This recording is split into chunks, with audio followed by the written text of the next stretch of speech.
कई बार जज्बात के सामने लफ्ज भी हार जाते हैं। मैं कितना भी लिख लूं, कुछ एहसास बाकी रह जाते हैं। दोस्तों, आज कविता सुनने से पहले मेरी लिखी हुई एक छोटी सी कहानी सुन लीजिए, जिसमें जीवन का निचोड़ है और वाकया कुछ यूं है कि पिछले कुछ दिनों से मेरे घर के सामने नीम के पेड़ पर तिनका तिनका जोड़कर एक चिड़िया बड़ी मेहनत से घोंसला बना रही थी। कुछ दिनों बाद उस घोंसले में से चिड़िया के 3 छोटे छोटे बच्चे झांकते हुए नजर आने लगे।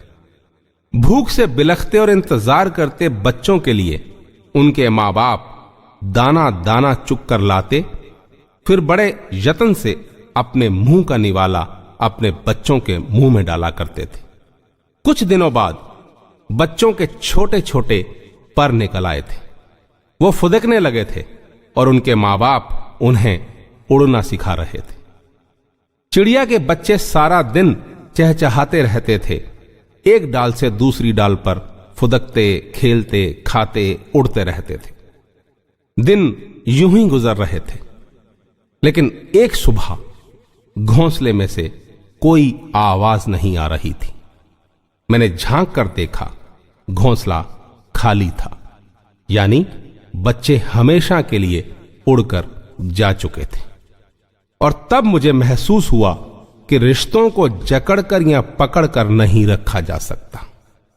और बस यही जीवन का सार है। और इसी बात को आपके संज्ञान में लाने का प्रयास कर रहा हूं अपनी इस कविता के माध्यम से, जिसे नाम दिया है मैंने घोंसला। एक दिन चिड़िया का खाली घोंसला देख रहा था।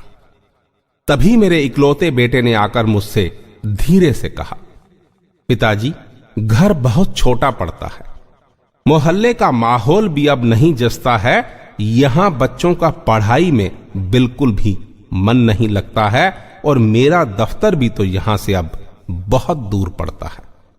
मैं अंदर तक कांप गया था, बोला कुछ नहीं, मगर सब भांप गया था। बरसों पहले मैंने भी ऐसा ही कुछ कहा था जब मुझे अपने माता पिता से अलग होना था। किंतु पिताजी मेरी बात नहीं माने थे।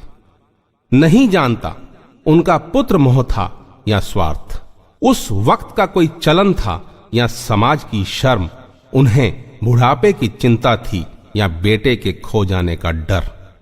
लेकिन मेरे तजर्बे ने मुझे सिखाया है कि बेटे बहू को खुशी खुशी विदा करना है। लोग क्या कहेंगे इस दुविधा में नहीं पड़ना है। साथ रहने की जिद में मीलों का फासला नहीं बनाना है। मैंने ऐसा ही किया और मैं खुश हूं। मेरे साथ साथ मेरा बेटा बहू भी खुश हैं। साथ ना रहते हुए भी मेरे बेटा बहू मेरे साथ ही हैं। मेरी हर जरूरत के वक्त वो मुझे मेरे घोंसले में ही मिलते हैं।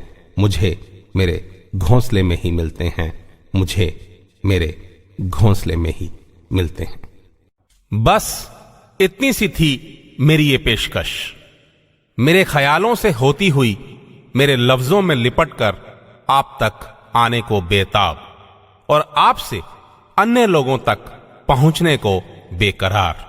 और अगर अभी तक आपने YouTube पर मेरे चैनल को सब्सक्राइब नहीं किया है तो जल्द ही कर दें, ताकि मेरी नई वीडियो के आते ही आपको उसकी खबर हो जाए। मेरी कविताओं को आप अपने दोस्तों और रिश्तेदारों के साथ शेयर जरूर किया करें। हां, अगर आपके दोस्त, मित्र, रिश्तेदार या अन्य कोई भी व्यक्ति चाहता है कि मेरी कविताएं, मेरे विचार सीधे उन तक पहुंचें, तो वो अपना नाम और शहर व्हाट्सएप पर मुझे भेज दें। मेरा मोबाइल नंबर है 9911222398। धन्यवाद। आपका दिन शुभ हो, मंगलमय हो। अपनी दुआओं में मुझे याद रखिएगा। आपका बहुत अपना राजेश हांडा, राज राज राज।